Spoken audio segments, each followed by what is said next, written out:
titik, kalau kita bisa berkata bahwa yang memperkenalkan Blora ke Indonesia dan dunia adalah Pramudia Anantatur, ya. Karena melalui karya-karyanya, mulai dari cerita dari Blora, kemudian tadi garis pantai, perguruan, bahkan kalau kita lihat dari tetralogi Buru, yang diceritakan juga adalah orang Blora, yaitu Mas Tirto Adji Suryo, seorang tokoh pers, perintis pers pergerakan, boleh dibilang bapak pers Indonesia, yang selalu dipersonifikasikan sebagai Minke di dalam karya-karya novel Pram. Itu adalah orang Blora, dan ternyata juga banyak orang-orang besar dari Blora juga yang lahir di sini, ya.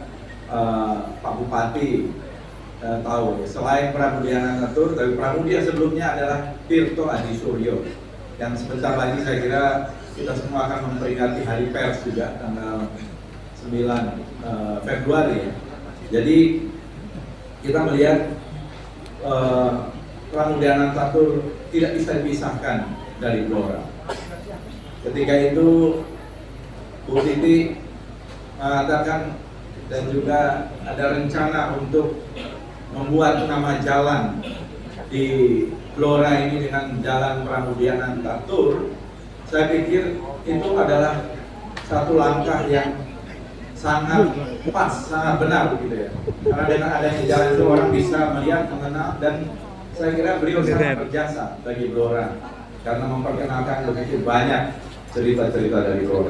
Tadi Ketua Panitia juga mengutip, saya kira apa yang sering dikatakan oleh Pramudia tentang bagaimana menulis untuk dikenal bukan orang boleh pandai setinggi langit, tapi selama ia tidak menulis maka ia akan hilang dalam masyarakat dan sejarah, kira-kira gitu. Tapi ada terusannya, menulis itu adalah bekerja untuk keabadian. Jadi dalam bahasa Inggris itu seringkali dikutip peribahasanya itu publish or perish, gitu. Dipublikasikan, diterbitkan, atau binasa, hilang. Jadi memang ini juga seringkali saya sampaikan pada para cendekiawan, para penulis, pemikir, dan juga sastrawan-sastrawan tentu saja. Kata-kata tadi yang dalam bahasa Inggris lebih mudah, tapi sama semangatnya dengan apa yang ditulis oleh Mas Pramudia Anantatur. Menulis adalah bekerja untuk keabadian, itu adalah publish or perish. Sehingga kalau kita publikasikan, kita masih melihat karya-karyanya, kata-katanya, pemikirannya, semuanya sampai hari ini bisa kita baca, bisa kita kenang, dan tentu saja bisa terus dari generasi ke generasi yang akan datang. Tapi kalau kita tidak publikasikan, tidak kita tulis dan tidak kita publikasikan, maka apa yang menjadi cerita itu bisa hilang begitu saja. Ini saya kira hal yang sangat penting, dan saya kira Pramudia Anantatur sebagai seorang sastrawan sudah mencapai satu estetika yang tertinggi dan menjadi nominasi hadiah Nobel berkali-kali, namun sayang sekali belum ketika itu menjadi pemenang hadiah Nobel. Kita memang satu negara yang besar, dan sebenarnya talenta kita ini cukup banyak, sastrawan-sastrawan kita ini cukup banyak. Dari Sabang sampai Merauke, para penulis kita dari zaman Pujangga Lama, Pujangga Baru, Balai Pustaka, Angkatan 45, dan kemudian hingga angkatan kini. Sebenarnya banyak karya-karya yang hebat. Tetapi belum ada satupun di antara para penulis kita yang mendapatkan hadiah Nobel. Ini adalah tantangan yang besar saya kira ke depan, bagaimana kita melahirkan penulis yang satu saat bisa diakui. Meskipun kadang-kadang pemberian hadiah Nobel itu juga politis, ya, meskipun kita lihat kadang-kadang tidak terlalu objektif karena ada situasi dan kondisi tertentu. Tetapi sebenarnya kita melihat apa yang dilakukan oleh Pramudia Anantatur dengan karya-karya hebatnya itu sebenarnya sudah mencapai satu estetika yang tertinggi, pencapaian sastra yang sangat tinggi yang ada di Indonesia, dan mudah-mudahan akan terus menjadi sumber inspirasi bagi novelis-novelis muda, terutama cerpenis-cerpenis, kemudian penyair-penyair, untuk melahirkan karya-karya terbaik. Karena seniman dan budayawan ini yang paling mudah untuk memperkenalkan budaya Indonesia pada dunia. Di Bali itu, Bali bisa mendunia, salah satunya adalah karena para pelukis, para perupa yang melukis tentang keindahan Bali, adat istiadat Bali, budaya Bali. Begitu juga kalau kita lihat refleksi kepada Pramudia Anantatur, apa yang diceritakannya tentang Blora dibaca oleh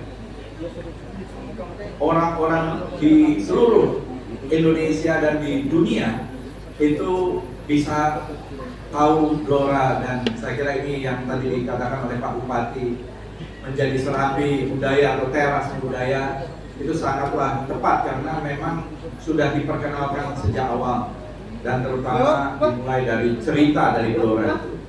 Bapak-bapak, ibu-ibu hadirin sekalian, kita melihat bahwa Pram sebagai putra asli dari Blora yang lahir 1 abad silam dari seorang guru panutan masyarakat keturunan bupati, serta seorang ibu yang berasal dari kalangan agamis. Ini adalah perpaduan yang mewarisi jiwa priai dan juga kiai. Dan kita melihat apa yang diwariskan oleh beliau itu sekarang menjadi bagian dari inspirasi karya-karya beberapa, tapi yang saya lihat baru 1 yang difilmkan, yang diadaptasi menjadi sebuah film. Mudah-mudahan ke depan akan semakin banyak dengan adaptasi yang juga semakin baik, sehingga bisa merepresentasikan apa yang ada dalam pikiran Pram, ya, tentang hakikat kemanusiaan, keadilan, dan lain-lain, ya, dengan bercermin dari pengalaman-pengalaman di masa lalu tentang kolonialisme, tentang penjajahan, dan seterusnya. Jadi saya hadir di sini bersama dengan jajaran yang cukup lengkap. Ada Pak Dirjen Pelindungan Kebudayaan di sini, Pak Restu Gunawan, ada Ibu Direktur Nilai Budaya Bu Yayu, ada staf khusus dan staf ahli yang tadi sudah disebutkan. Kita semua mendukung kick off dari 100 tahun atau 1 abad Pramudia Anantatur, ya, sebagai sastrawan Indonesia, sebagai sastrawan dunia. Dan mudah-mudahan kegiatan ini memberikan juga sebuah dasar yang kuat, terutama kepada generasi muda. Kita ingin lebih banyak melibatkan sebenarnya generasi-generasi muda agar mereka bisa terus berkarya, khususnya di bidang kesusastraan dan seni pada umumnya, dan tentu pada ekspresi-ekspresi budaya yang lain dalam seni. Di sini Blora ini juga dikenal sebagai daerah penghasil kayu jati yang sangat besar. Mudah-mudahan dengan sentuhan para seniman budayawan, maestro seperti Mbak Dolores Sinaga, bisa mengajarkan mungkin seni patungnya dengan menggunakan material jati. Saya kira akan melahirkan banyak pematung-pematung hebat juga dari kayu jati dari Blora ini. Demikian ibu-ibu dan bapak hadirin sekalian, saya sangat senang sekali berada di sini, dan mudah-mudahan ke depan festival seperti sastra budaya, apalagi di tangan Pak Bupati yang sangat cinta budaya. Beberapa waktu lalu, belum genap setahun, waktu itu dalam peringatan 17 Agustus saya menyaksikan sendiri karnaval. Di depan itu luar biasa, ekspresi budaya dari Blora ini ditampilkan, dan mudah-mudahan ke depan dalam satu periode baru Pak Bupati dengan seluruh jajarannya akan lebih mencintai budaya dan mengembangkan dan memajukan budaya Indonesia. Terakhir, saya dalam berbagai kesempatan di berbagai forum selalu mengatakan bahwa ada perintah konstitusi kita, pasal 32 ayat 1. Ini banyak yang tidak hafal. Saya juga hafalnya baru 3 bulan belakangan ini, ketika menjadi menteri. Biasanya kita menghafal pasal 33. Tapi pasal 32 itu bunyinya adalah negara memajukan kebudayaan nasional Indonesia di tengah peradaban dunia dengan menjamin kebebasan masyarakat dalam memelihara dan mengembangkan budayanya masing-masing. Jadi perintah konstitusi ini sudah dilaksanakan oleh Pramudia Anantatur, yaitu memajukan kebudayaan nasional Indonesia di tengah peradaban dunia. Kita berkontribusi bagi peradaban dunia. Jadi inilah yang saya ingin ingatkan.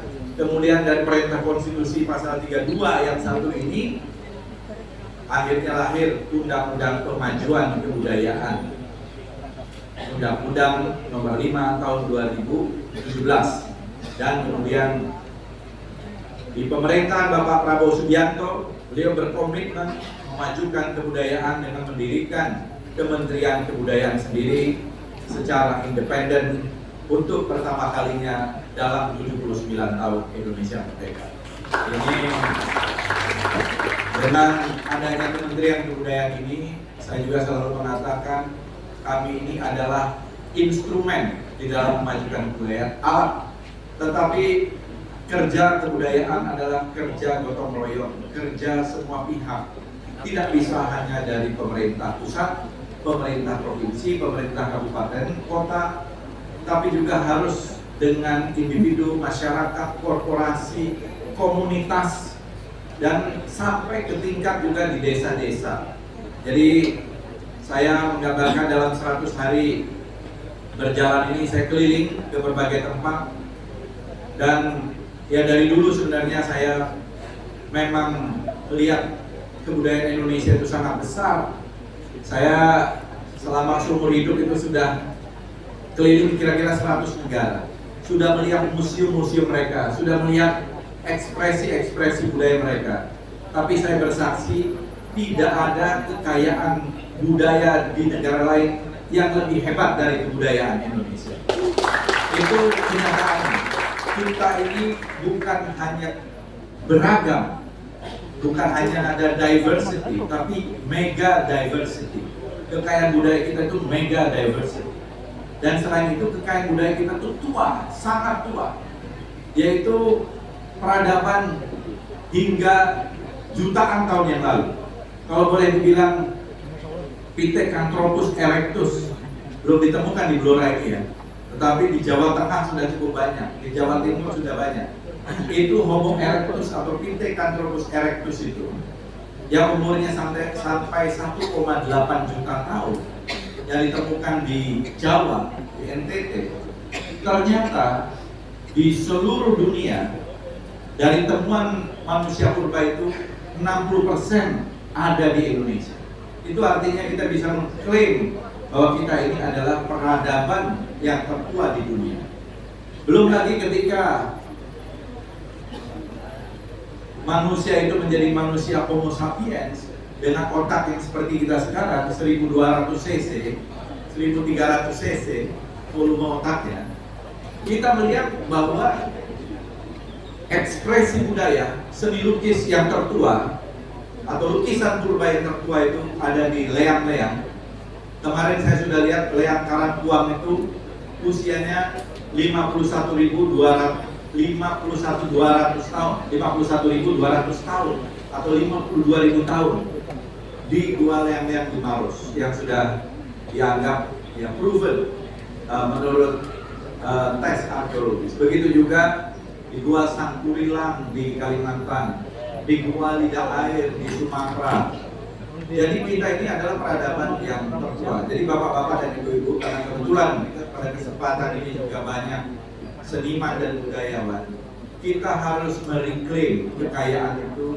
Kita harus mereklaim juga kenyataan bahwa kita adalah peradaban yang tertua di dunia sebagai dasar untuk reinventing Indonesian identity, menemukan kembali identitas manusia Indonesia. Karena inilah yang seringkali juga diangkat oleh Pramudia, yaitu soal identitas, soal jati diri. Memang ketika itu periodenya yang diangkat dalam novel-novel beliau adalah periode kolonialisme, membangun sebuah kesadaran untuk melawan kolonialisme dalam situasi masyarakat yang sangat kompleks. Demikian saya kira yang ingin saya sampaikan. Mudah-mudahan sahabat Pramudia ini, sahabat Pram ini akan mendapat respon yang positif dari masyarakat, dan yang paling penting bukan hanya bernostalgia, tapi bagaimana menjadikan seorang tokoh seperti Pram dari Blora ini sebagai inspirasi untuk karya-karya berikutnya dari anak-anak bangsa berikutnya, dan mudah-mudahan bisa mendapatkan apresiasi dan pengakuan baik dari masyarakat Indonesia sendiri dan dunia internasional ke depannya, khususnya di bidang kesusastraan. Terima kasih. Wassalamualaikum warahmatullahi wabarakatuh.